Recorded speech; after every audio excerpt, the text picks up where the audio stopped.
أما بعد فقد قال الإمام الحسين أبو عبد الله ألا ترون أن الحق لا يعمل به وأن الباطل لا يتناهى عنه ليرغب المؤمن في لقاء الله محقا. صلوات پڑھیں گے محمد وآل محمد.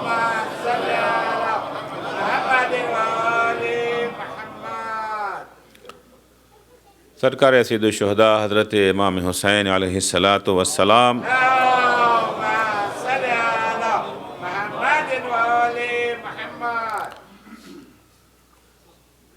اپنے خطبے کے ذیل میں جو امام نے کربلا میں لشکر حر کے سامنے پڑھا ہے، اس میں فرماتے ہیں کہ الا ترون ان الحق لا يعمل به، کیا تم یہ دیکھ نہیں رہے ہو کہ اب حالات اتنے خراب ہو چکے ہیں، اتنے بگڑ گئے ہیں کہ لوگ حق کو پامال کر رہے ہیں، باطل کو سرفرازی حاصل ہو گئی ہے، اور اتنا ہی نہیں کہ لوگ باطل کو سماج میں ہوا دے رہے ہیں، لوگ باطل پر عمل کر رہے ہیں اور کوئی انہیں روکنے والا بھی نہیں ہے. لا یتناہی عنہ. ایک دفعہ برائی سماج میں پھیل جاتی ہے لیکن روکنے ٹوکنے والے بھی موجود ہوتے ہیں. کچھ لوگ برے کام کرتے ہیں، کچھ لوگ انہیں منع کرتے ہیں، لیکن اگر زمانہ وہ آ جائے کہ ٹک ٹک دیدم دم نہ کشیدم، خاموشی سے تماشا دیکھ رہے ہیں، جو جس کے جی میں جو چاہے وہ کر رہا ہے، جس کی چاہے غیبت کر لو، جس پہ چاہے تہمت لگا دو، جس کا چاہے حق ہڑپ لو، جسے چاہے قتل کر دو، کوئی روک ٹوک نہیں ہے، کوئی منع کرنے والا نہیں ہے. الا ترون ان الحق لا يعمل به والباطل لا يتناهى عنه، کیا تم دیکھ نہیں رہے ہو کہ حق پر عمل نہیں ہو رہا ہے، باطل کو روکنے والا کوئی نہیں رہ گیا ہے. جب ایسے حالات ہو جائیں تو ایک مومن کی ذمہ داری کیا ہے؟ صرف امام کی نہیں، ایک مومن کی ذمہ داری کیا ہے؟ مومن کی ذمہ داری لیرغب المؤمن فی لقاء اللہ محقا. حق یہ ہے کہ مومن اس ماحول کے خلاف قیام کرے، اقدام کرے، میدان عمل میں آ جائے، چاہے اس کی قیمت اپنی زندگی کی شکل میں کیوں نہ چکانا پڑے، چاہے اس کے لیے جام شہادت ہی کیوں نہ نوش کرنا پڑے. ایسے میں ایک طرف حق پامال ہو رہا ہے، باطل کی روک تھام نہیں ہو رہا، ہم خاموش چپ چاپ بیٹھے ہوئے. امام فرماتے ہیں انی لا اری الموت الا سعادہ والحیات مع الظالمین الا برما. مجھے معلوم ہے کہ ایسے حالات میں زبان کھولنا کوئی آسان کام نہیں ہے، اس کی قیمت چکانی پڑے گی. میں ظالموں کے ساتھ خاموش تماشائی بن کے بیٹھے رہنے والی زندگی کو ننگ و عار سمجھتا ہوں، اور اس راہ میں قربان ہو جانے کو باعث افتخار سمجھتا ہوں. ایسی موت صلی اللہ علیہ محمد ایسی موت باعث افتخار ہے. حسین ابن علی اسی نعرے کے ساتھ میدان کربلا میں آئے، اور یہ جانتے ہوئے کہ قیمت کیا چکانی پڑے گی، جانتے تھے، واقف تھے، پہلے ہی کہہ دیا اور اپنی جان قربان کر دی. آج ہم اسی قربانی کو یاد کرنے یہاں بیٹھے ہیں. یادیں دو طرح کی منائی جاتی ہیں، ایک صرف خراج عقیدت پیش کرنا ہے، فلاں نے خدمت کی ہماری، ہم اسے خراج عقیدت پیش کر رہے ہیں. حسین ہمارے خراج عقیدت کے محتاج نہیں، جسے خدا خراج عقیدت پیش کر دے. والدم آخر جو آواز قدرت آئی، یا ایتھا النفس المطمئنہ ارجعی الی ربک راضیۃ مرضیہ، اس سے بڑا خراج عقیدت اور کیا ہو سکتا ہے؟ قیامت تک شعراء سلام کہتے رہیں، مرثیے کہتے رہیں، خطبہ منبر سے فضائل و مناقب بیان کرتے رہیں، مومنین آنسو بہاتے رہیں، نعرے لگاتے رہیں، وہ خراج عقیدت جو خدا نے پیش کر دیا۔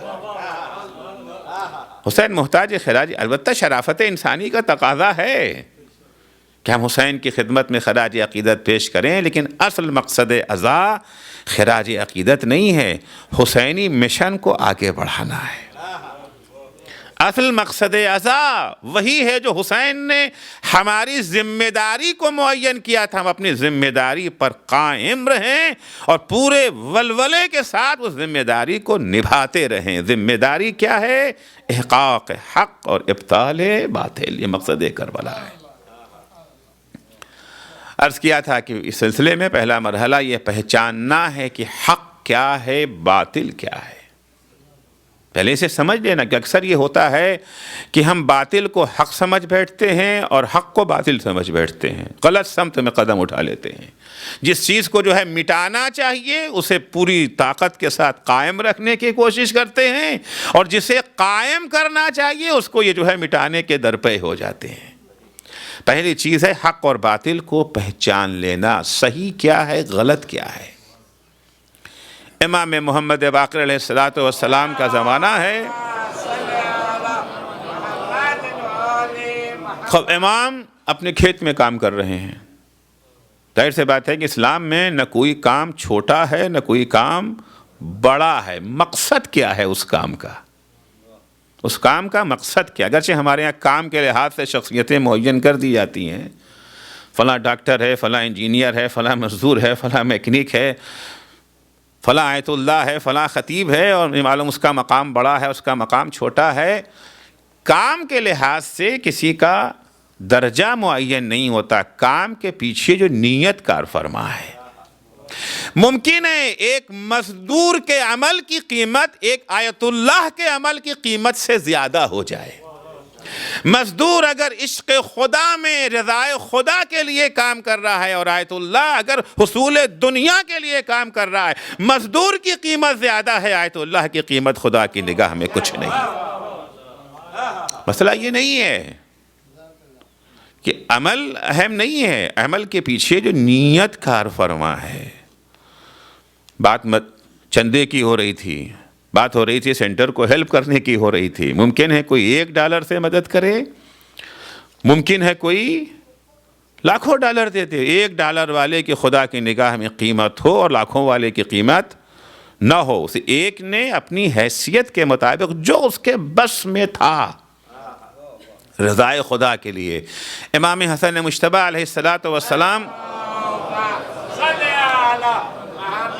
کے واقعات میں ملتا ہے کہ امام تشریف لے آ رہے ہیں، ایک جگہ سے گزرے، وہاں فقراء بیٹھے ہوئے کھانا کھا رہے ہیں، فقراء بیٹھے ہوئے کھانا کھا رہے ہیں۔ انہوں نے امام کو دیکھتے امام کو بھی دعوت دے دی، آقا بسم اللہ۔ اب ظاہر سے بات ہے ان کے دسترخوان میں سوکھی روٹیوں کے سوا اور کیا ہو سکتا ہے۔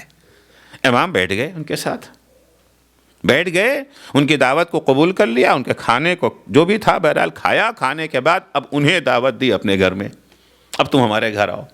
ان کو اپنے گھر میں دعوت لے گیا، ظاہر امام نے پورا اہتمام کیا۔ مہمان آیا ہے، اکرم الضیف ولو کان کافرا، مہمان چاہے کافر ہی کیوں نہ ہو، اس کا اکرام، اس کا احترام، اس کی عزت افزائی ضروری ہے۔ جو کچھ البتہ بس میں ہے، تسنع نہیں ہونا چاہیے، دکھاوا نہیں ہونا چاہیے، اسراف نہیں ہونا چاہیے، اس کو ذہن میں رکھتے ہوئے بہتر سے بہتر امام نے انتظام کیا۔ سب کھا پی چکے، پھر امام نے چلتے چلتے ان کو کچھ پیسے بھی سب کو دیے، وہ چلے گئے کہ مولا آپ نے ان کو اتنا دے دیا؟ کہا لیکن ان کا عمل ہمارے عمل سے بہتر تھا، ان کے پاس جو تھا انہوں نے پیش کر دیا، مگر ہم نے سب نہیں دیا ہے، اپنے اموال میں سے کچھ انہیں عطا کیا۔ وہ اخلاص شرط ہے، وہ نیت شرط ہے عمل کے لیے، تو عمل کو پہچاننا ضروری ہے۔ عرض کیا کہ امام محمد باقر علیہ السلام اپنے کھیت میں کام کر رہے ہیں۔ سیرت ائمہ یہ تھی کہ جب ان کے پاس یہ جو ہے فاضل اوقات جو ہوتے تھے اسے بیکار نہیں بیٹھتے تھے کہ اب 8 گھنٹہ جاب کر لیا اب کچھ نہیں، 6 گھنٹہ جاب کر لیا، جس کی جیسی جاب تھی، جاب پوری ہو گئی ہماری، اب کچھ نہیں۔ فرض کیجئے کوئی عالم دین ہے، جی ہمارا کام ہے نماز پڑھانا، صبح کے نماز پڑھا لیا، ظہر عصر کی پڑھا لیا، مغرب ہماری ڈیوٹی پوری ختم، بقیہ کیا کریں گے؟ سوتے رہیں گے۔ اگر ٹائم ہے، پڑھنے کا ٹائم ہے، مطالعے کا ٹائم ہے، ریسرچ کرنا، اس میں مصروف ہیں، ٹھیک ہے، کوئی بات نہیں۔ اگر بیکار بیٹھے ہوئے ہیں تو جو کام سامنے آ گیا اس کام کو انجام دے سکتے ہیں۔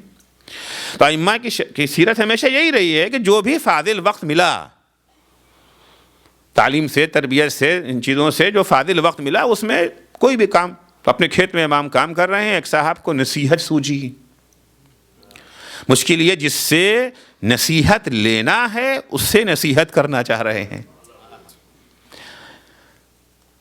نصیحت سوجی کہ امام کتنا دنیا داری میں غرق ہیں، آئے اور آنے کے بعد کہا کہ آپ فرزند رسول ہیں، خانواد رسالت سے آپ کو نسبت، اور اتنا دنیا داری میں غرق ہیں۔ کھیت میں کام کر رہے تھے تو پسینے ظاہر سی بات ہے، کھیت میں کام کرنے والا، دھوپ ہے، گرمی ہے، محنت ہے، مشقت ہے، پسینہ تو آئے گا، ایئر کنڈیشن تو وہاں نہیں لگا ہوا ہے نا، پسینہ آپ ہو رہے ہیں۔ اس حال میں اگر آپ کو موت آ جائے تو آپ خدا کو کیا منہ دکھائیے گا؟ امام نے فرمایا اگر اس حال میں مجھے موت آ جائے تو یہ بہترین موت ہے، کیونکہ میں اپنے بال بچوں کے لیے رزق حاصل کر رہا ہوں تاکہ تم جیسوں کے سامنے ہمیں ہاتھ نہ پھیلانا پڑے۔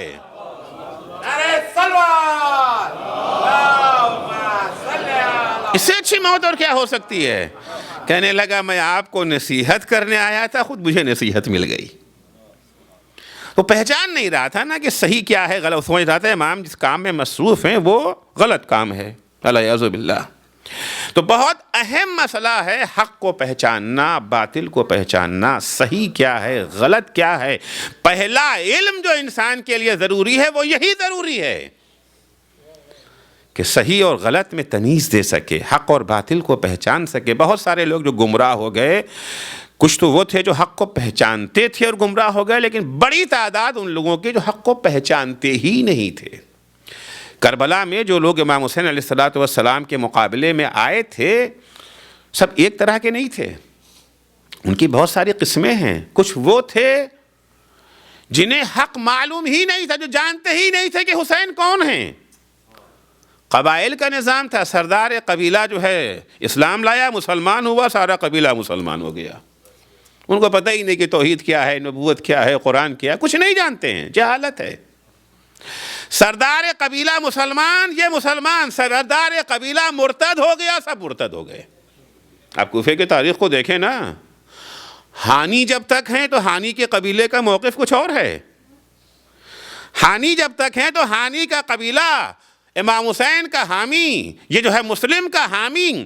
ہانی کی شہادت کے بعد جب قیادت بدلی، قبیلے کا سردار کوئی اور بنا اور سردار کو ابن زیاد نے خرید لیا، سارا قبیلہ ابن زیاد کا حامی ہو گیا۔ اب مسلم کی لاش ہو یا ہانی کی لاش ہو، ان کی غیرت ختم ہو گئی، کیونکہ اب یہ جو ہے سردار بدل گیا۔ تو بہت سارے لوگ جو کربلا میں آئے تھے، کچھ تو وہ تھے جو امام حسین کو پہچانتے تھے، دل میں عقیدت بھی تھی، محبت بھی تھی دل میں، لیکن خوف کے باعث یا لالچ کے باعث کربلا میں آ گئے تھے۔ ابن زیاد کی طرف سے دھمکیاں ان کو دی جا رہی تھیں، اگر تم کربلا نہ جاؤ گے حسین سے لڑنے کے لیے، تمہارے کنبے کو ختم کر دیں گے، تمہاری اولاد کو ختم کر دیں گے، تمہارے بچوں کو ختم کریں گے۔ ابھی انہوں نے حق کو اس طرح سے ان کے دلوں میں راسخ نہیں ہوا تھا، حق کی خاطر سب کچھ قربان کر دینے کا جذبہ پیدا ہو جائے۔ تھوڑا بہت حق کے ساتھ تھے، لیکن دھمکیاں ملی، ڈر گئے۔ چنانچہ روایتوں میں ہے کہ ہزار کا قافلہ چلتا تھا کوفے سے، جس کو جہاں موقع ملتا تھا وہ بھاگ لیتا تھا۔ کربلا پہنچتے تھے 100 200 300 لوگ پہنچ پاتے تھے۔ کچھ خوف کے باعث آئے تھے، کچھ لالچ میں آئے تھے کہ کربلا جاؤ گے تمہیں یہ ملے گا۔ دھمکیاں اور تھیلیاں دونوں ایک ساتھ کام کر رہی تھی۔ یہ دھمکیوں اور تھیلیوں والی سیاست کوئی نئی نہیں ہے، کیرٹ اور اسٹک پرانی سیاست ہے، عصر معاویہ سے چلی آ رہی ہے۔ کچھ وہ تھے جو خوف سے کربلا میں آئے تھے، کچھ وہ تھے جو لالچ کے تحت کربلا آئے تھے، کچھ وہ تھے جو اصلاً انسان نہیں تھے، جانور تھے۔ امام حسین نے فرمایا ہے شمر کے بارے میں، انما انتا بہیمہ، تو جانور ہے، انسان نہیں ہے اصلاً۔ شقی تھے، جانتے تھے، پہچانتے تھے امام حسین کو، لیکن اس کے اندر انسانیت نام کی کوئی چیز باقی نہیں رہ گئی تھی۔ اور کچھ وہ تھے جو جہالت میں آئے تھے، ثواب سمجھ کے آئے تھے، وہ ثواب سمجھتے تھے۔ سردار جوانان جنت کا سر قلم کر کے جنت حاصل کرنا چاہتے تھے۔ جس وقت عمر سعد نے صبح عاشورہ حکم دیا ہے حملے کا، کیا کہا ہے؟ یا خیل اللہ ارکبی وابشری بالجنہ، اے سپاہیان خدا حملہ کرو، تمہیں جنت کی بشارت ہو۔ وہ جنت کی خاطر آئے تھے، وہ حق پہچان نہیں رہے تھے، حق سمجھ نہیں رہے تھے۔ بہت سارے لوگ جو حق سے منحرف ہو گئے، اس لیے منحرف ہو گئے کہ حق کو پہچانتے نہیں تھے۔ تو بہت پہلا علم، سب سے ضروری علم جو ضروری ہے ہمارے لیے، ہمارے بچوں کے لیے، ہم بچوں کے اندر وہ شعور پیدا کرنے کی کوشش کریں، جوانوں کے اندر وہ شعور پیدا کرنے کی کوشش کریں کہ وہ پہچان سکے کہ حق کیا ہے، باطل کیا ہے۔ حق کو پہچاننے کے لیے کل عرض کیا تھا کہ دو ذریعہ ہے، ایک عقل ہے، ایک وحی ہے۔ کسی حد تک اس پر روشنی ڈال چکا ہوں، اس کو یہاں پر دہراؤں گا نہیں۔ ایک عقل ہے اور ایک وحی ہے۔ عقل بھی ہماری رہنمائی کرتی ہے اور وحی بھی ہماری رہنمائی کرتی ہے کہ عقل کی حق کیا ہے۔ بتا کون سی عقل کن شرائط میں، تو عرض کر چکا ہوں۔ وحی جب ہماری رہنمائی کرتی حق کو پہچاننے کے لیے، تو کچھ تو آثار حق کو بیان کیا گیا ہے کہ ہر چیز کا ایک اثر ہوتا ہے نا، ایک خصوصیت ہوتی ہے۔ حق کے آثار میں سے ایک اثر بیان کرتے ہیں پیغمبر اسلام صلی اللہ علیہ وآلہ وسلم، فرماتے ہیں الحق ثقیل و مر والباطل خفیف و حلو۔ حق بھاری ہے، ثقیل ہے، اس کا قبول کرنا مشکل ہے اور تلخ ہے۔ باطل شیریں ہے اور اس کا قبول کرنا آسان ہے۔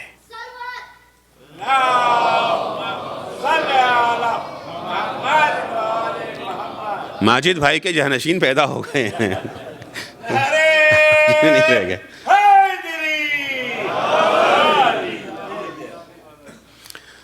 پیچھے سے اشارہ ہو رہا ہے کہ اگر آپ لوگ صلوات پڑھتے ہوئے تھوڑا سا اٹھ کے آگے آ جائیں، ادھر تو جگہ خالی ہے نا، ادھر جگہ خالی ہے، تھوڑا سا زحمت کریں، ایک صلوات پڑھیں محمد و آل محمد پر۔ نہیں، کچھ لوگوں کے اٹھنے سے کام نہیں چلے گا، جن کی آگے جگہ خالی ہو گئی ہے وہ آگے آ جائیں تھوڑا سا انشاءاللہ۔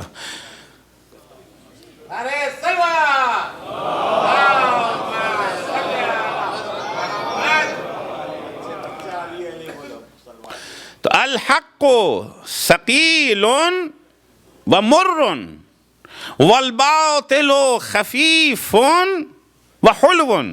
حق ثقیل ہے، قبول کرنا بھاری ہے، بوجھ بن جاتا ہے حق، اور کڑوا بھی ہے، اور باطل اسے اپنا لینا آسان بھی ہے اور شیریں بھی ہے۔ یہ پہچان، یعنی ہر جگہ جب بھی آپ دیکھیں کہ نفس فلاں چیز کو قبول کرنے کو تیار نہیں ہو رہا ہے، یقیناً وہ حق ہے، اور کسی چیز کی طرف نفس مائل ہو رہا ہے، یقیناً وہ باطل ہے۔ البتہ یہ کس کے لیے؟ یہ ان اکثر مومنین کے لیے، ہم جیسے لوگوں کے لیے۔ دیکھیے، ہم اس دنیا میں رہتے ہیں نا، اللہ نے ہمیں اس دنیا میں انسان بننے کے لیے بھیجا۔ کچھ تقاضے ہیں اس دنیا کے، اس دنیا میں زندہ رہنے کے کچھ تقاضے ہیں۔ خدا نے ہمیں دو قوتیں دی ہیں، ایک قوت کا نام ہے عقل، دوسری قوت کا نام ہے نفس۔ یا یوں کہہ سکتے کہ ایک قوت کا نام ہے نفس امارہ اور دوسری قوت کا نام ہے نفس لوامہ۔ نفس امارہ میں دو بہت اہم چیزیں ہیں، غضب اور شہوت۔ غضب اور شہوت، دونوں چیزیں چونکہ دنیا کی زندگی کی ضرورتوں کو پورا کرنے کا تقاضا یہ ہے کہ نفس میں یہ دونوں قوتیں پائی جائیں۔ اگر شہوت اور غضب نہ ہوتا نفس میں تو انسان زندہ نہ بچتا۔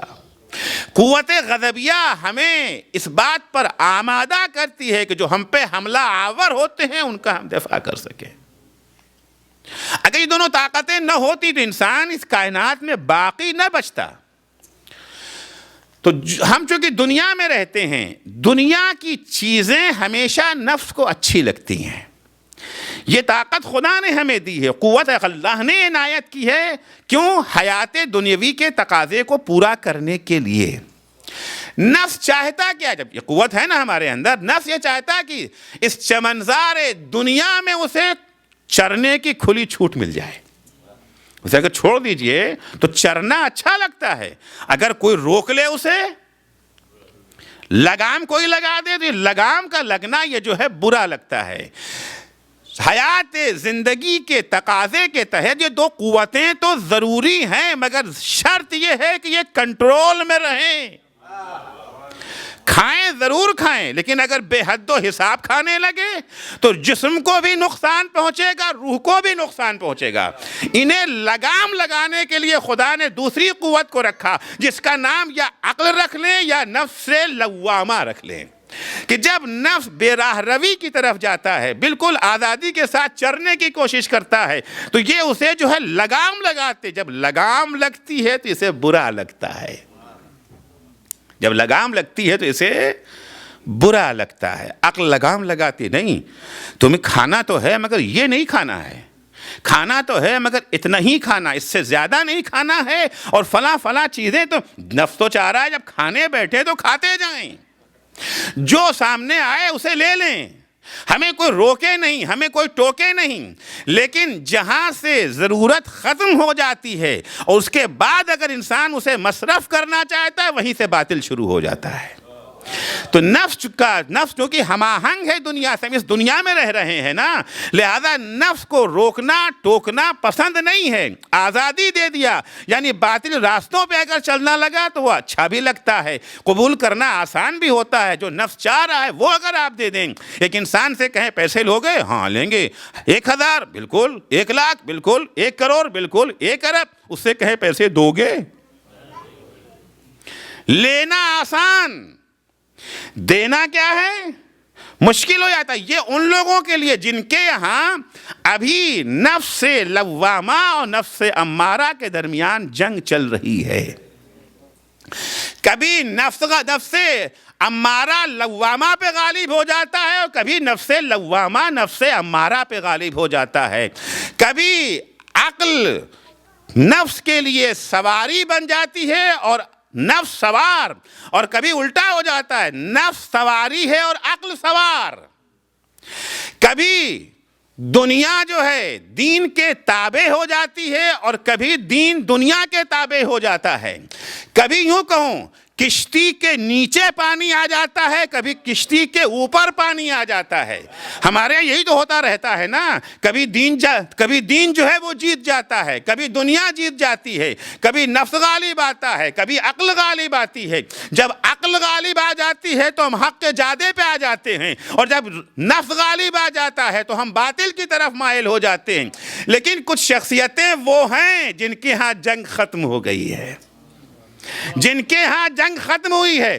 اس طرح سے عقل نفس پر غالب آ گئی، اس طرح سے عقل نے نفس کو اپنا اسیر بنا لیا ہے کہ اب جنگ کا امکان ہی ختم ہو گیا. یعنی نفس امارہ اور لوامہ کی جنگ کو ختم کر کے نفس مطمئنہ کے درجے پر فائز ہو گئے ہیں.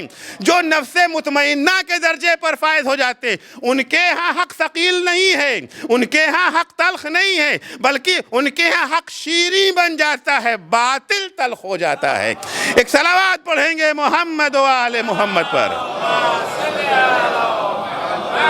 اگر پیغمبر فرما رہے ہیں الحق ثقیل و مر والباطل خفیف و حلو، حق ثقیل ہے، حق کا قبول کرنا بھاری ہے، حق تلخ ہے، باطل شیریں ہے. باطل کو اپنانا آسان ہے. کن کے لیے؟ ہم جیسے لوگوں کے لیے جن کے ہاں ابھی نفس امارہ اور لوامہ کے بیچ جنگ جاری ہے. لیکن جو جنگ جیت چکے ہیں، جو فاتح جنگ ہیں، اب ان کے ہاں حق شیریں ہو جاتا ہے. ان سے جب پوچھا جاتا ہے بیٹا قاسم یہ بتاؤ تمہاری نگاہ میں موت کیسی ہے، جواب ملتا ہے الموت احلی من العسل، شہد سے زیادہ شیریں موت ہماری نگاہوں میں ہے. جن کے جو اس معرکے کو سر کر لیتے ہیں، طے کر لیتے ہیں، اب ان کے لیے کوئی بھی نعمت ہو، بڑی سے بڑی نعمت اور بڑی سے بڑی مصیبت انہیں زیادہ حق سے ہٹا نہیں سکتی ہے۔ اب وہ یہ کہتے نظر آتے ہیں واللہ لو اوتیت لقالیم السبع بما تحت افلاکها علی ان اوصی اللہ فی نملۃ اسلوبها جلب شعیرۃ ما فعلتها۔ خدا کی قسم تھوڑی بہت دولت کی بات نہیں ہے، لاکھ 2 لاکھ ملین بلین کی بات نہیں ہے۔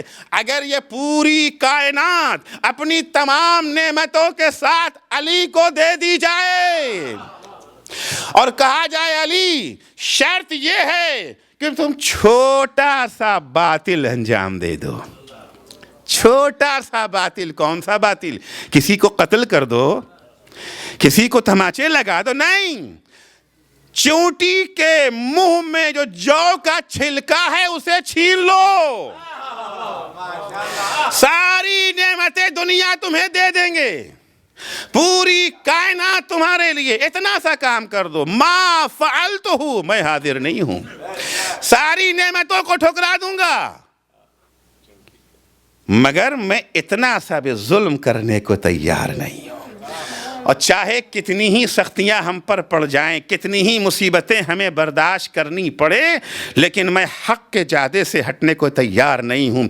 واللہ لئن ابیت علی حسک السعدان مصحدا واجر فی الاغلال مصفدا احب الی من ان القی اللہ ورسولہ یوم القیامہ غاصبا لشیء من الحطام وظالما لبعض من العباد۔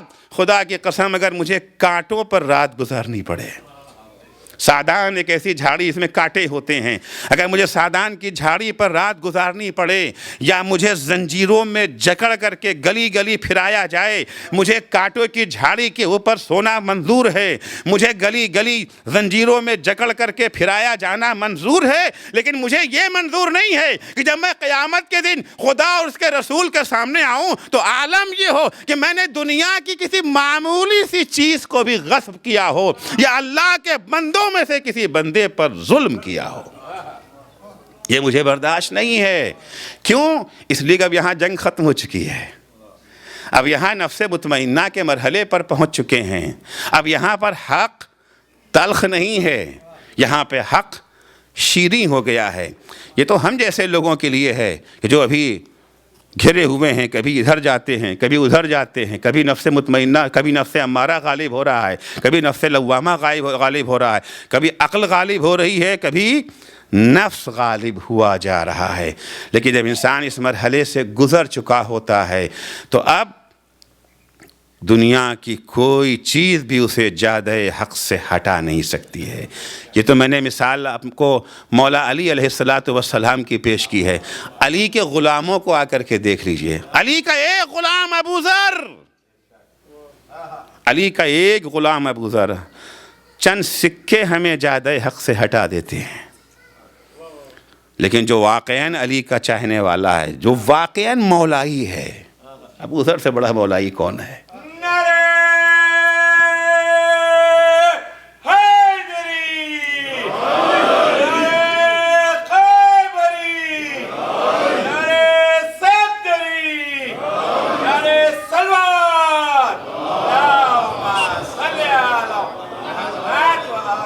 ابو ذر سے بڑا مولائی کون ہے؟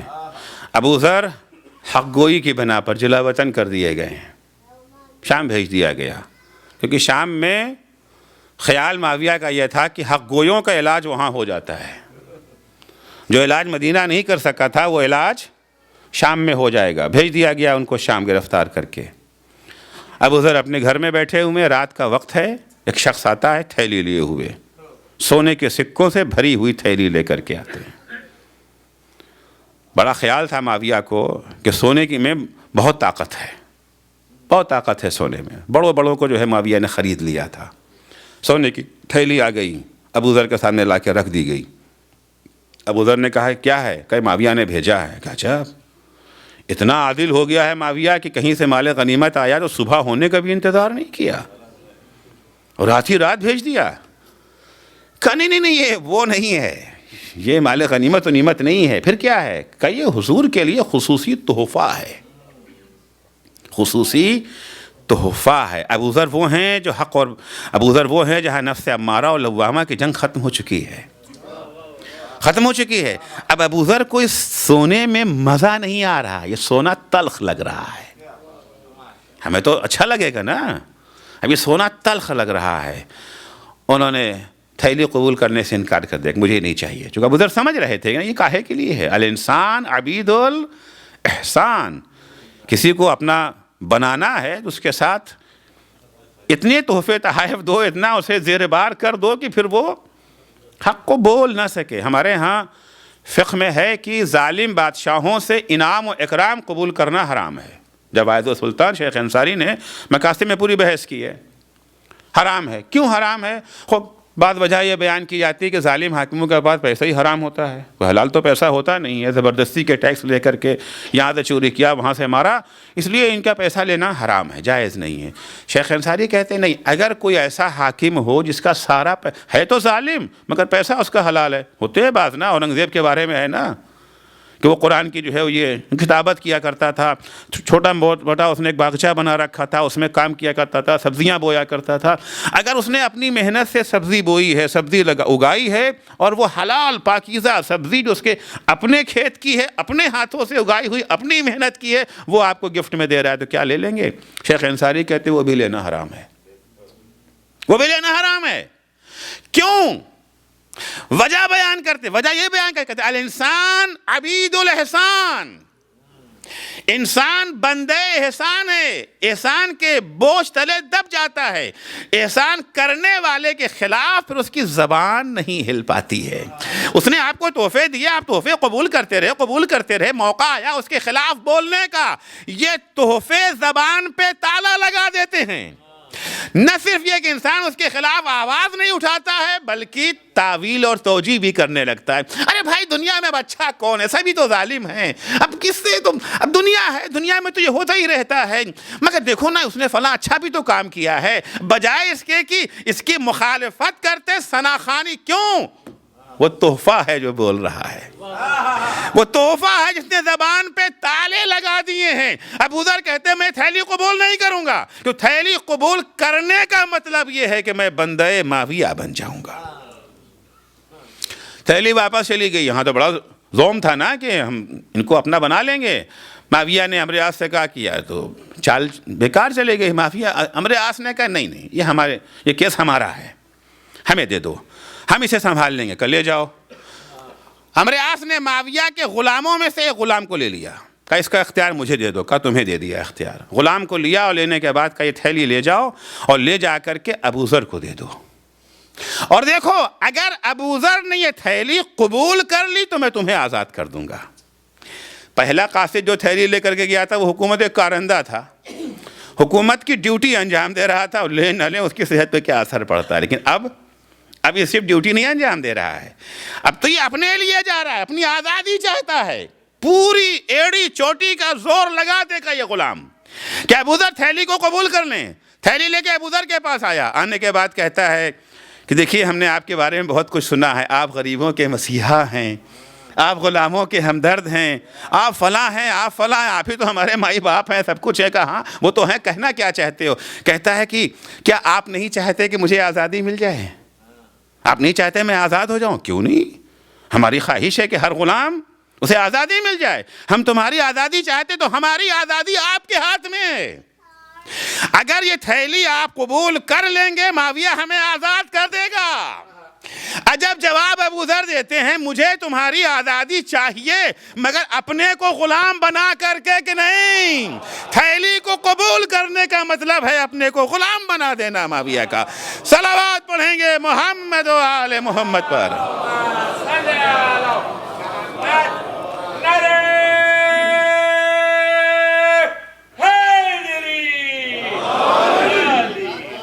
کہتے ہیں نا پیسہ کسی اچھا نہیں لگتا، ہیں کچھ لوگ جنہیں پیسہ اچھا نہیں لگتا، پیسے اور پیسے میں فرق ہے، یہ پیسہ اچھا نہیں لگتا ہے، حلوہ کسے اچھا نہیں لگتا، ہیں کچھ ذائقے جو پہچان جاتے ہیں یہ کون سا حلوہ ہے۔ شہد میں گندھا ہوا حلوہ سانپ کی قے میں گندھا ہوا حلوہ لگنے لگتا ہے. مولا کائنات اپنے خطبے میں کہتے ہیں نا، کہتے ہیں کہ طارقن طرقنا بملفوفۃ فی وعائها ومعجونۃ شنعتها کأنما عجنت بریق حیۃ او قیئها. ایک دن رات میں ایک شخص نے ہمارا دروازہ کھٹکھٹایا، دیکھا ہے خان جس کے اوپر یہ جو ہے غلاف رکھا ہوا ہے اور اس میں ایک حلوہ رکھا تھا. وہ حلوہ شہد سے گندھا گیا تھا، مگر مجھے ایسا لگا کہ جیسے اسے سانپ کے تھوک یا اس کی قے میں گندھا گیا ہے. حلوہ ہے، شہد میں گندھا ہوا حلوہ ہے، لیکن یہ حلوہ جس مقصد سے آیا بھی عرض کروں گا اسے وہ باطل مقصد سے آیا ہے. یہ حق والا حلوہ نہیں ہے، یہ باطل والا حلوہ ہے. لہذا باطل علی کے مزاج میں وہ حلوہ جو شہد میں گندھا ہوا ہے اتنا بدنما، اتنا ناپسند اور مکروہ ہے جیسے سانپ کی قے میں گندھا گیا ہو. اس سے بڑی تعبیر نہیں ہو سکتی ہے. سانپ کی قے میں گندھا گیا ہو. کون تھا وہ؟ اشعث ابن قیس، جس کا بیٹا محمد کربلا میں جناب مسلم کو اس نے گرفتار کیا. اشعث ابن قیس کا مقدمہ تھا مولا کی عدالت میں، کل پیشی تھی لے کر کے آ گیا. طارق طرقنا بملفوفۃ فی وعائها ومعجونۃ شنعتها كأنما عجنت بریق حیۃ او قیئها فقلت له اصلۃ ام زکات ام صدقہ. یہ کیا ہے؟ میں نے کوئی کام تمہارے لیے کیا جس کی اجرت ہے، یا یہ زکات ہے یا صدقہ ہے؟ کام تو میں نے تمہارے لیے کچھ کیا نہیں جس کی یہ اجرت ہو. زکات اور صدقہ اگر ہے فذالک محرم علینا اہل البیت، یہ ہم اہل بیت پر حرام ہے. فقال لا ذا ولا ذاک، نہ یہ اجرت ہے اور نہ یہ صدقہ و زکات ہے. پھر کیا ہے؟ لیکنہا ہدیہ، یہ تو گفٹ ہے. آج ہمارے یہاں بھی رشوت کا نام کیا رکھا جاتا ہے؟ گفٹ رکھا جاتا ہے. نام بدلنے سے حکم نہیں بدل جاتا، نام بدلنے سے حقیقت نہیں بدل جاتی. جن کے ہاں امارہ اور لوامہ کی جنگ ختم ہو چکی ہے، جو نفس مطمئنہ کے مرحلے پر پہنچ چکے ہیں، وہ دور سے بھانپ جاتے ہیں. اللہ ایک فراست انہیں ایسی دیتا ہے، ایک یہ جو ہے بصیرت انہیں ایسی دیتا ہے کہ فوراً حق و باطل میں تشخیص کر لیتے ہیں. امام نے جب کہا کہ لیکنہا ہدیہ، امام نے فرمایا حبلت کل حبول اتیتنی ان تخدعنی بدین اللہ. اب اسلام میں ہدیہ رد نہیں کرنا چاہیے.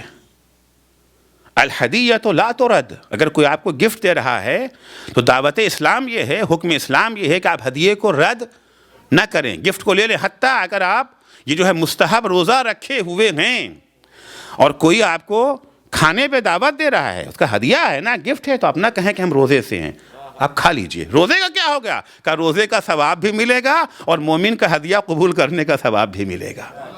یہ احترام مومن ہے، یہ عظمت مومن ہے. ہدیے کو رد نہ کریں، گفٹ کو رد نہ کریں، قبول کر لیں اسے. یہ حکم اسلام ہے نا. وہ کہہ رہا ہے لیکنہا ہدیہ. لیکن جو تقوی کی زندگی بسر کرتے ہیں، تقوی کا ایک فائدہ یہ من یتق اللہ یجعل لہ فرقانا، جو اللہ کا تقوی اختیار کرتے ہیں اللہ انہیں صحیح اور غلط، حق اور باطل میں تمیز کرنے کی صلاحیت دے دیتا ہے. علی پہچان گئے یہ ہدیہ نہیں ہے بلکہ رشوت ہے. ہدیے کا قبول کرنا مستحب ہے، رشوت کا قبول کرنا حرام اور گناہ ہے. صلوات پڑھیں گے محمد و آل محمد پر.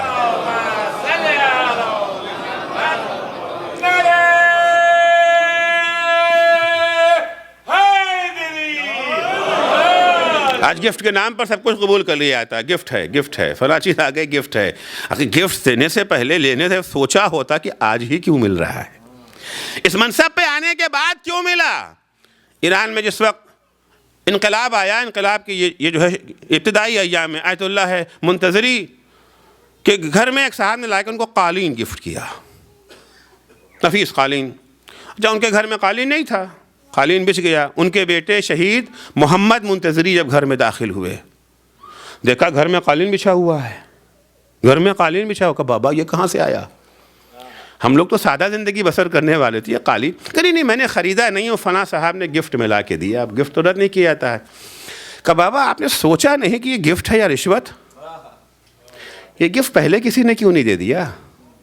انقلاب سے پہلے جب ہمارے ہاتھ میں حکومت نہیں تھی, ہم عہدیدار نہیں تھے, ہم منصبدار نہیں تھے, اس وقت ہمیں ضرورت بھی تھی. ہم جیل میں, آپ جیل میں, ہماری ماں بہنیں بے یار و مددگار گھر میں دانے دانے کو ترس رہی تھی. اس وقت کسی نے لا کے گفٹ کیوں نہیں دے دیا؟ یہ آج گفٹ کیوں دیا جا رہا ہے؟ آپ یہ نہیں سمجھ رہے. آج یہ گفٹ آیا ہے, کل آپ سے کوئی کام کرایا جائے گا, فوراً لپیٹیے اسے, واپس کر دیجئے. مولا علی کے دروازے پر لے کر کے آیا ہے شہد میں گندھا ہوا حلوہ. امام فرماتے دیکھ کے مجھے ایسے لگا جیسے سانپ کے قے میں گندھا ہوا حلوہ ہو. یہ ہم نے اسے انکار, اس نے کہا یہ ہدیہ ہے. امام نے کہا حبلت کل حبول, رونے والیاں تجھ پہ روئیں. عن دین اللہ اتیتنی لتخدعنی, دین خدا کے ذریعے مجھے دھوکہ دینا چاہتا ہے. رشوت پر ہدیے کا الزام لگا کر, یہ جو ہے نام لگ کر کے, امختبتن امتا انتا ام ذو جنہ, تو پاگل ہو گیا ہے یا جن زدہ ہو گیا ہے؟ تو کیا سمجھتا ہے علی ہدیے اور رشوت میں فرق نہیں محسوس کر سکتے ہیں؟ ایک صلوات پڑھیں گے محمد و آل محمد پر.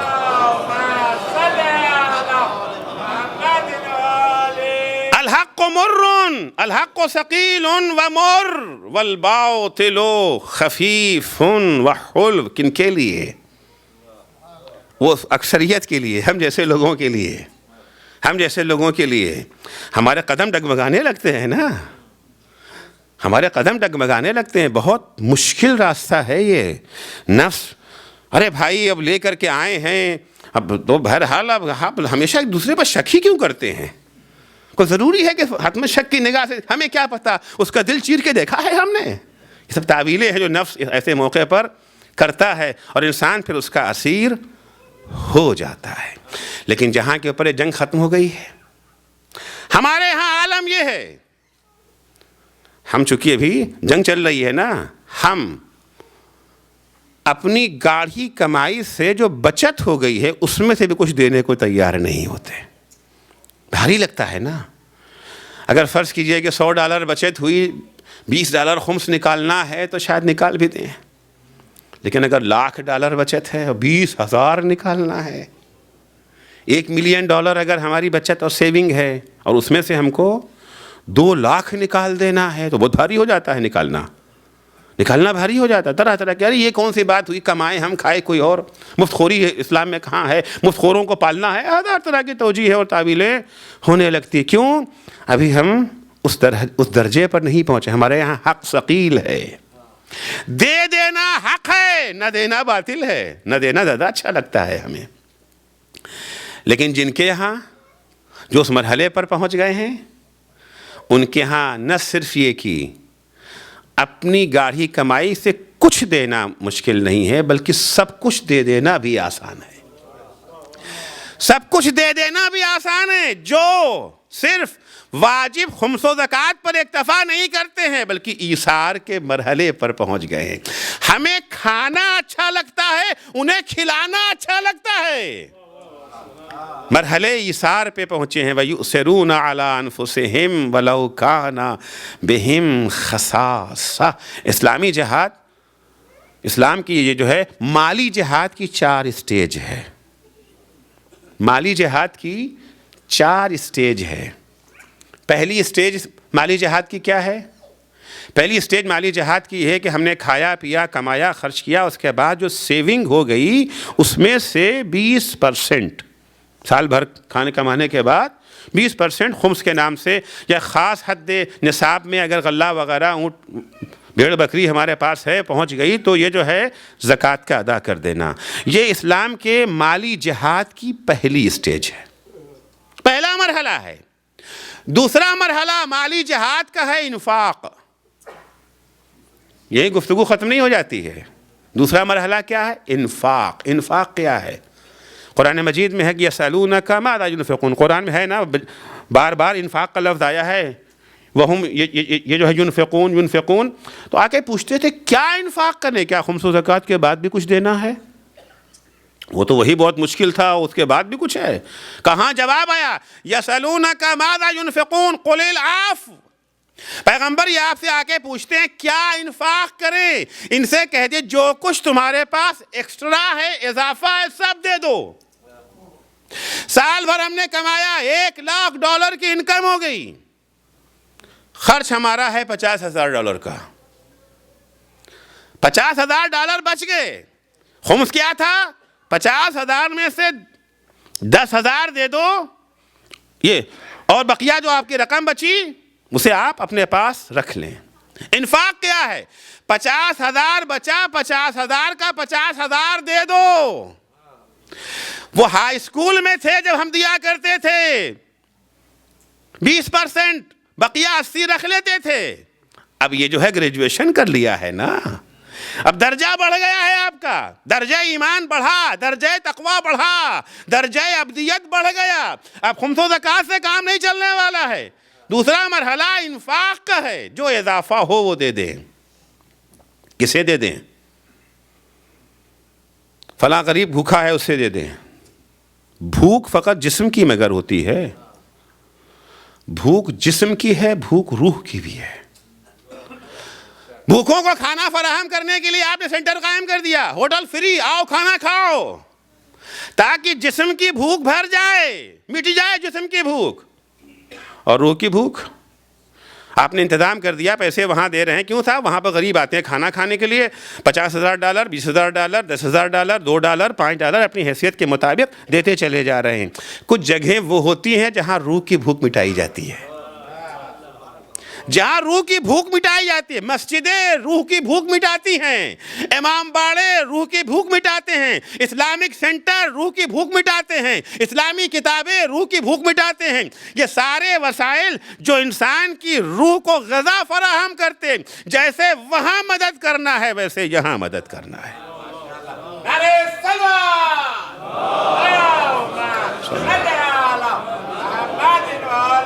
ڈاکٹر حمدانی صاحب کھڑے اپیل کر رہے تھے، مجھے بہت شرم آتی ہے جب میں دیکھتا ہوں کسی کو اپیل کرتے ہوئے، کیونکہ میں اپیل کا قائل ہی نہیں ہوں۔ معاشرہ ایسا معاشرہ ہو کہ اپیل کی ضرورت ہی نہ رہ جائے۔ اپیل ہمارے رخسار پہ تماچا ہے، یعنی ہم نے اپنی ذمہ داریوں کو پورا نہیں کیا۔ اگر ہم اپنی ذمہ داریوں کو پورا کر ہی دیتے تو ایک آدمی کو کھڑے ہو کر کے مانگنے کی ضرورت ہی نہیں تھی۔ جب ہم دیکھ رہے ہیں، ضرورتوں کو محسوس کر رہے ہیں، کام کو محسوس کر رہے ہیں، اور اس بات کا احساس ہے کہ یہاں پر ضرورت ہے، بہرحال اتنا بڑا کام چل رہا ہے، خرچے تو ہی ہیں نا، بجلی کے بل تو بہرحال دے نہیں ہے، پانی کے بل تو دے نہیں ہے، اور ساری چیزیں ہیں، کنسٹرکشن ہے، قرضہ ہے، وغیرہ وغیرہ، جتنی ساری چیزیں ہیں۔ ہمیں نہیں پتا یہاں کے کیا اخراجات ہیں اور کیا انکم ہے، لیکن آپ لوگ تو جانتے ہیں نا، آپ تو جانتے ہیں، آپ تو پہچانتے ہیں کہ ان کی کیا ضروریات ہیں، کیا آمدنی ہیں۔ اگر آپ کو پتا ہے کہ ضرورت ہے ان کی، اور اس کے باوجود بقدر امکان آپ نے مدد نہ کیا۔ دوسرا مرحلہ انفاق کا، تیسرا مرحلہ جو شیعوں کی پہچان ہے۔ پہلے مرحلے والا شیعہ نہیں ہے، شیعہ کی کلاس اونچی ہے نا بھائی، شیعوں کا درجہ بڑا ہے، کوئی معمولی تھوڑی ہے شیعہ، ان کی حیثیت بہت زیادہ ہے، بڑوں کو حسرت رہ جائے گی قیامت میں، اے کاش ہم بھی شیعہ ہوتے، اے کاش ہم بھی شیعہ۔ فی الحال موقع نہیں ہے کہ میں یہ جو ہے فضائل شیعہ بیان کروں، کیونکہ وقت میرا قریب ختم ہو رہا ہے، تو حسرت رہ جاتی۔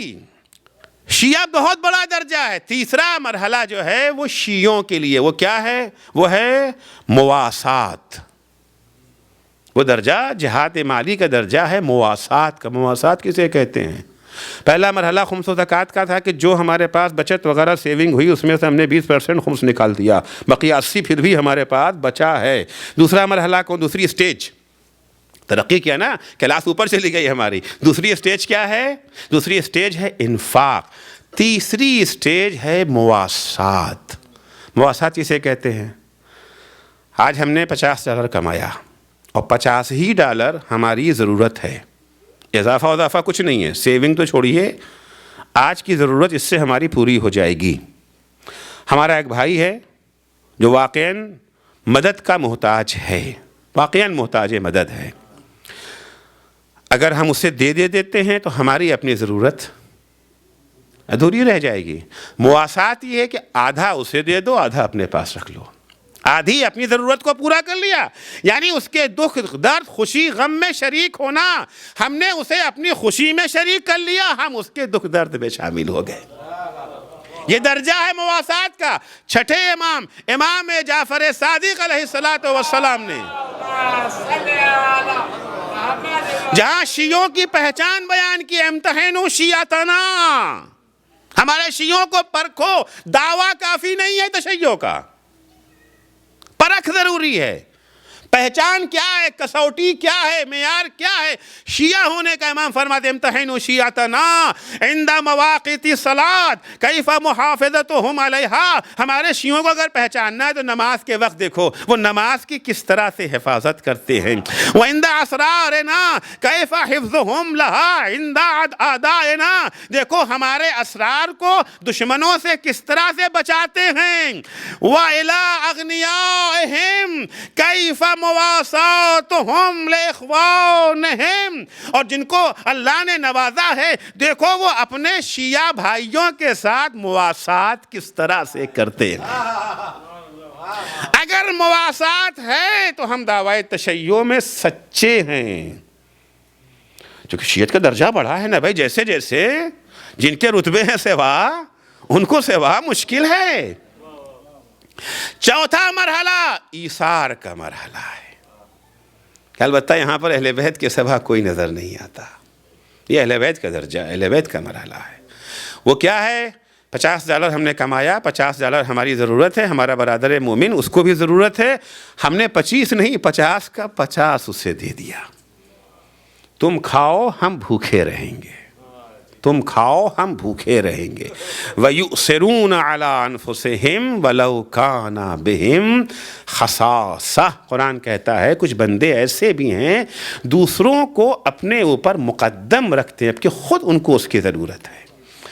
اس آئے کب نازل ہوئی؟ شان یہ جو ہے نزول کے بارے میں روایتوں میں ملتا ہے کہ ایک دن مسجد پیغمبر اسلام صلی اللہ علیہ وآلہ وسلم میں ایک شخص آیا، آنے کے بعد کہتا یا رسول اللہ میں پردیسی مسافر ہوں، نہ رہنے کی جگہ ہے، نہ کھانے کے لیے روٹی ہے، کچھ بھی نہیں ہے۔ پیغمبر نے فرمایا کون ہے جو اس کا شکم سیر کرے؟ خدا سے جب بھی پیغمبر فرماتے تھے کون تو ہمیشہ ایک ہی اٹھتا تھا، انا یا رسول اللہ، ہمیشہ ایک ہی اٹھتا تھا، انا یا رسول اللہ، اے اللہ کے رسول میں۔ مولا کائنات کھڑے ہو گئے، بہت اختصار سے بیان کروں گا کیونکہ وقت کم رہ گیا ہے۔ انا یا رسول اللہ، اے اللہ کے رسول میں۔ مولا کائنات اس مہمان کو، ناخواندہ مہمان، اس کو لے کر کے چلے، گھر آئے، آنے کے بعد جناب معصومہ سلام اللہ علیہا سے فرماتے ہیں فاطمہ مہمان لایا ہوں۔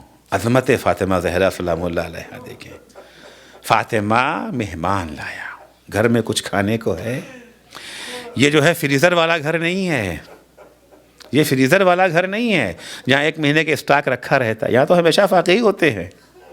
کچھ ہے، بی بی نے کاسا لا کے سامنے رکھ دیا کہ علی کل کھانا یہی ہے، ابھی بچوں نے بھی نہیں کھایا ہے، میں نے بھی نہیں کھایا ہے، اور آپ تو ابھی ابھی چلے آ رہے ہیں، میں بچوں کو بہلا پھسلا کے سلا دوں گی، میں بھی کھانا نہیں کھاؤں گی، آپ مہمان کے ساتھ بیٹھ کے کھانا کھا لیجئے۔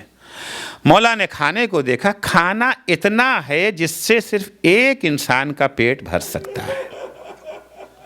اگر مولا بھی دسترخوان پہ بیٹھ جاتے ہیں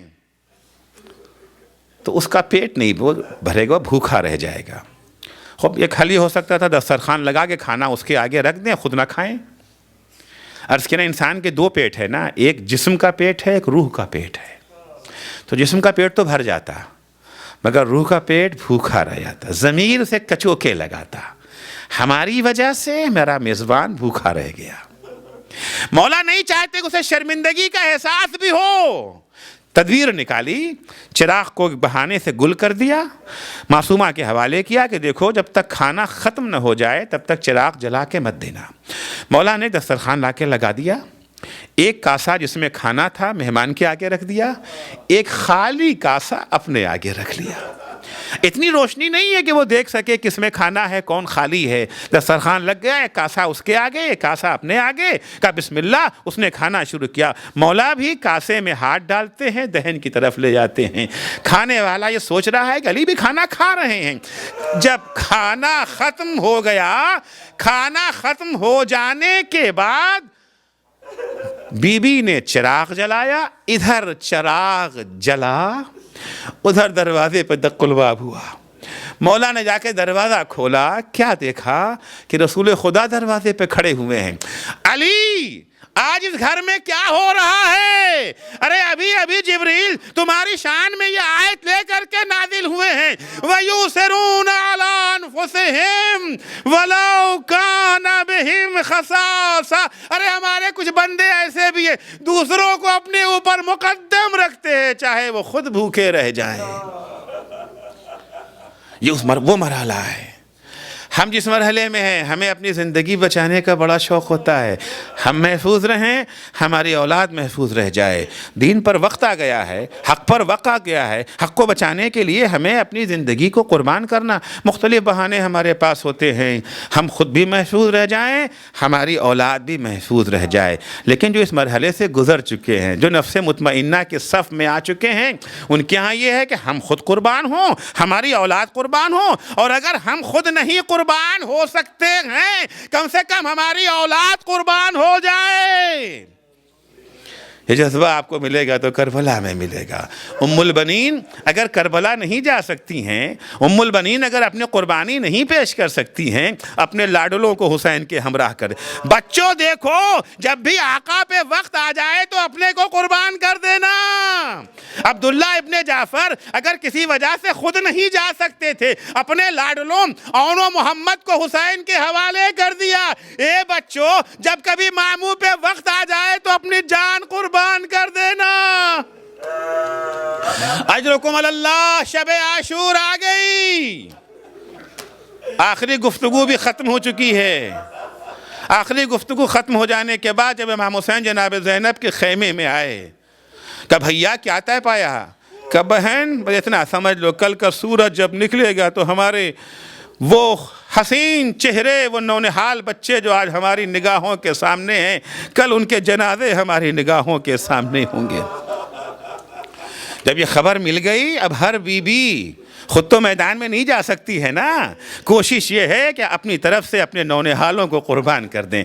حسین کی بہن زینب اپنے خیمے میں اپنے بچوں کے سرہانے بیٹھی ہوئی ہے، اے میرے لال، اے اونو محمد، کل ماں کو شرمندہ نہ کرنا۔ بیٹا تمہیں معلوم ہے نا، تم حیدر کرار کے نواسے ہو، تم جعفر طیار کے پوتے ہو، بیٹا کل مجھے بھیا کے سامنے شرمندہ نہ کرنا۔ اللہ ساری دنیا اولاد کو بچانا چاہتی ہے، زینب اپنی اولاد کو قربان کرنا چاہتی ہے۔ جب صبح عاشورہ نمودار ہوگی اور وہ لمحہ بھی آ گیا کہ بچوں کو بھی قربان ہونا ہے، تو ایک دفعہ انہوں محمد ماموں کے پاس آتے ہیں، ماموں جان ہمیں مرنے کی اجازت دیجیے۔ عزیزو، اجازت دینا کوئی آسان مرحلہ نہیں ہے، جن پر پڑتی ہے وہی جانتے ہیں۔ حسین اجازت نہیں دے رہے ہیں، بچے کبھی حسین کے قدموں کو چومتے ہیں، کبھی ہاتھوں کو چومتے ہیں، مولا مجھے اجازت دے دی جائے، اجازت نہیں مل رہی ہے۔ ایک دفعہ زینب کی نگاہ جب انہوں محمد پہ پڑی، کہا تم ابھی تک زندہ ہو؟ کیا اس انتظار میں بیٹھے ہو کہ قاسم کے شہید ہو جائیں، علی اکبر کام آ جائیں، تم باقی رہ جاؤ؟ کہا اماں ہم کیا کریں، ہم تو ماموں جان سے اجازت مانگتے، وہ مجھے جانے ہی نہیں دیتے۔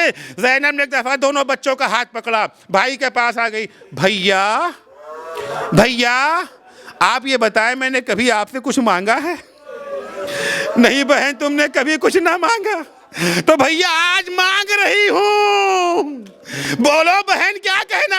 عجب چیز زینب نے مانگا، اے بھیا ارے میرے بچوں کو مرنے کی اجازت دے دو۔ حسین نے اجازت دے دی۔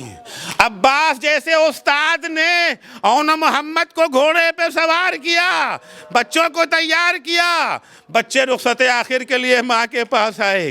اب یہاں پر مقتل کی لفظیں تو نہیں ہیں، مگر شعراء کرام نے جناب زینب کے جذبات کی ضرور عکاسی کی ہے، اپنے بچوں کو ہدایت کر رہی ہیں۔ بیٹا دیکھو، اگر کبھی لڑتے لڑتے فرات تک پہنچ گئے تو پانی کی طرف نگاہ بھی مت کرنا، یہ یاد رکھنا گہوارے میں اصغر بھی پیاسا ہے، تمہاری چھوٹی بہن سکینہ بھی پیاسی ہے۔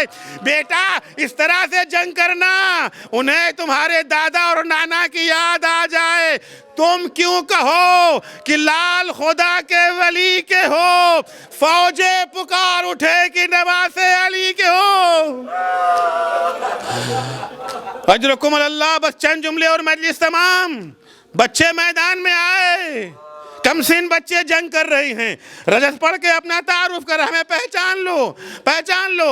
بچے جنگ کرتے جا رہے ہیں، جنگ کرتے کرتے کہیں سے تلوار پڑ رہی ہے، کبھی نیزہ لگتا ہے، کبھی تیر لگتا ہے، اتنے زخم بچوں کو لگ گئے، اب ان سے گھوڑے پہ سنبھلا نہ گیا۔ بس کربلا کی سرزمین سے ایک آواز بلند ہوئی، مولا مولا لفظ کا سننا تھا۔ حسین نے عباس کو ساتھ لیا، اے بھیا دو جنازے ہیں نا، ایک کو تم اٹھانا، ایک کو میں اٹھاؤں گا۔ جنازہ خیمے میں لا کے رکھ دیا گیا۔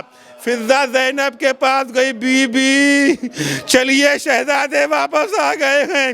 زینب کہتی ہے میں نہ جاؤں گی، میں نے انہیں واپس آنے کے لیے تھوڑی بھیجا تھا، کبھی بھی چل کے دیکھیے تو بچے کس شان سے آئے ہیں۔ اب جو زینب نے آ کے دیکھا خون میں غرق، زینب سجدے میں گر گئی، پالنے والے تیرا شکر، تو نے زینب کو شرمندہ ہونے سے بچا لیا۔ الا لعنت اللہ علی قوم الظالمین وسیعلم الذین ظلموا ای منقلب ینقلبون۔ ماتم حسین۔